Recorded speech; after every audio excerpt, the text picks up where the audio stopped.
doing, everyone? So welcome back into my Audi TTS, and yeah, it's been a long time. Yeah, I can only apologise. I've just been really busy outside of work and everything, and doing these videos take up a little bit of time. And believe it or not, it's the second one I've done this week, just because I've not done one in that long. It just come out dreadful, and I didn't want to just upload rubbish for no reason. Not to say this won't end up being rubbish anyway, but I just want to try and upload more videos more regularly like I used to, especially as the summer comes up and hopefully we're going to find a replacement superbike. But yeah, so I hope you're well. If you like this video, please like and subscribe on it, because it really does help me out. And like I said, I do apologise that I haven't done enough video content lately, but hopefully that will all change, and hopefully you're going to like this video and the topic in which I'm doing it on. So for those of you who are regular subscribers, I can't even talk now, you will probably know that I used to own a Porsche Cayman S 987, and I loved it to bits.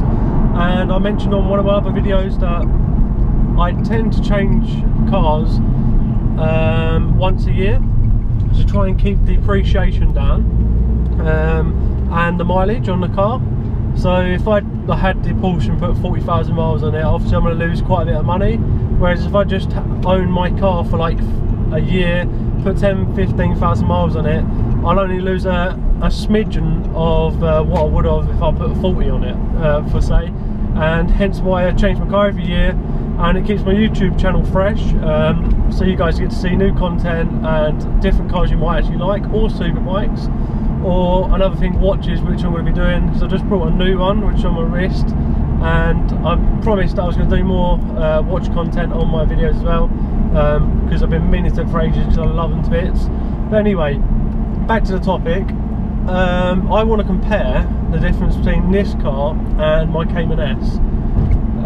Because I didn't really want to sell my Porsche Cayman S because I loved it so much, and it's such a wicked car, and I recommend anyone who wants to buy or move into the sports car world and own their first Porsche, I'd recommend it so highly.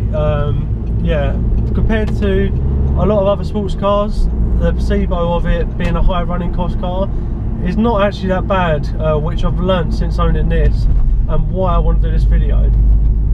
So with my TTS, I was going to say to you guys obviously about the miles per gallon between them both, and with the TTS it's not actually too bad, but it's not actually that great.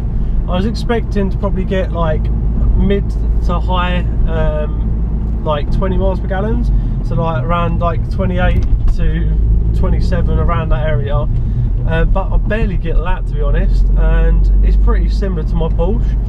And at the end of the day, I brought this car so I could fund, sorry it's quite bumpy here, so I could fund a superbike while running a car, because I'm not a millionaire and I wanted to own both, and I didn't see the point in owning a Porsche Cayman S and for say an R1 or a Ducati Panigales or anything like that, because there's no point having a really fast car with like high expensive running costs and then having a superbike which I can go out and blast on and be as fast as I like, and I'm never going to probably afford a car which will be able to have the performance capabilities of a superbike.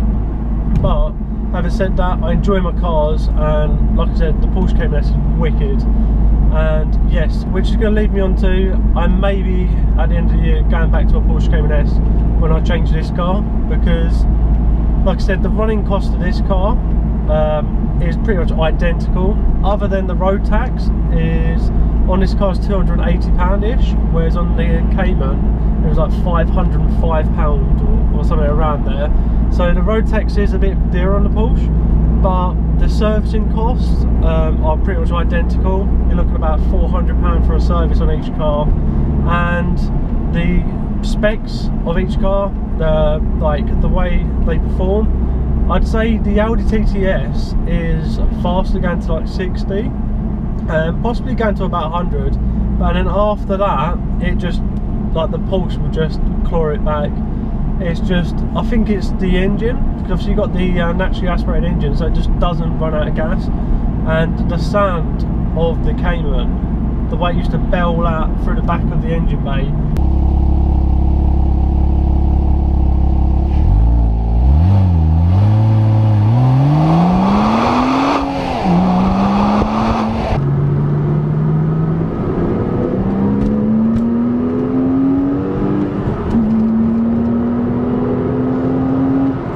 Was something to behold. It was wicked, and until you experience it, it's like hard to explain, because the cameras will never do it justice. Like, they won't do this car justice, because this car actually sounds pretty neat, especially when it's like going down the revs. It does nice little crackles. Just hope this comes off on camera pretty well.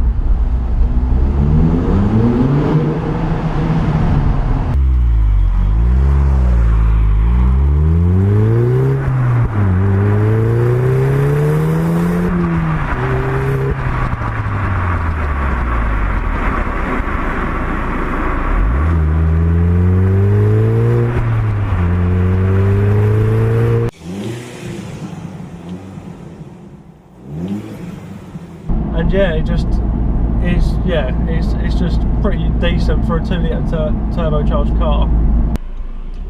I think the only saving grace I have with this car, which doesn't make me as sad for why I sold my Porsche, is probably the fact of the interior of this car.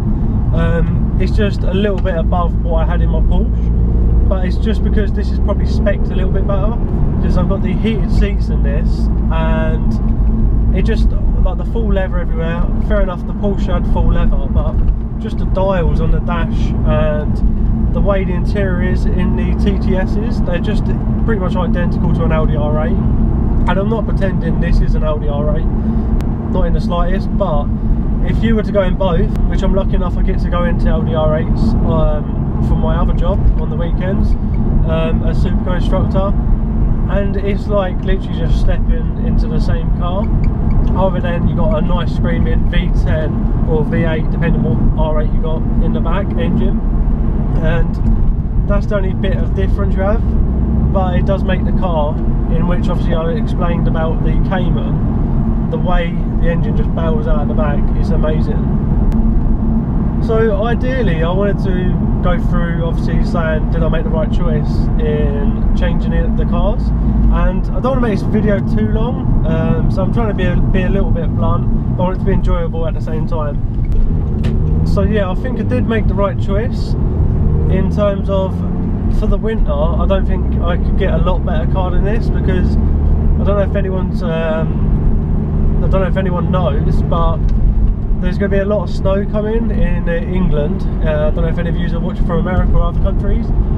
In the next couple of days we're going to have a lot of snow here, and having a full drive in this car is, quite frankly, making me feel a lot better about it, because if I still had the Cayman, it could be ending up very wrong and it'd be bad. So it did turn out that we did actually get quite a lot of snow, well, for England anyway. So I decided to film some of the footage of the snow and just point out really how impressed I was with the Quattro 4-wheel drive system in this TTS. It just really made light work of driving down these roads. Even on accelerations, going from 0 to 60, it was just barely had any wheel spin and just really flew up hills. And it's, yeah, just really shocked me of how great the car actually was. So if you're looking for an all-round car for like pretty much most weather conditions, so you can have a blast in the summer, so on, the TTS really is a great car. And I just wanted to point out that, because over the last few days where we've had this bad weather, it just come to light to me really how good the TTS actually is for all weather conditions anyway, like I said. But bearing in mind, if you want that little bit of playfulness, obviously the in the summer the Porsche is always going to be the car to have in my eyes out of the two. But anyway, I just thought I'd add this into the clip, because obviously how impressed I was with it.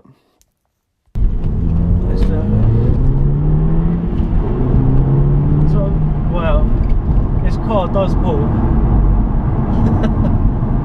So while shooting this video, I ended up running out of memory on my SD card to my camera, so I decided to do a voiceover for this video just to sign out on. Hopefully you guys have enjoyed it anyway, and if you have any questions about this video or anything you want to ask about cars or anything etc, please put in the comment box down below.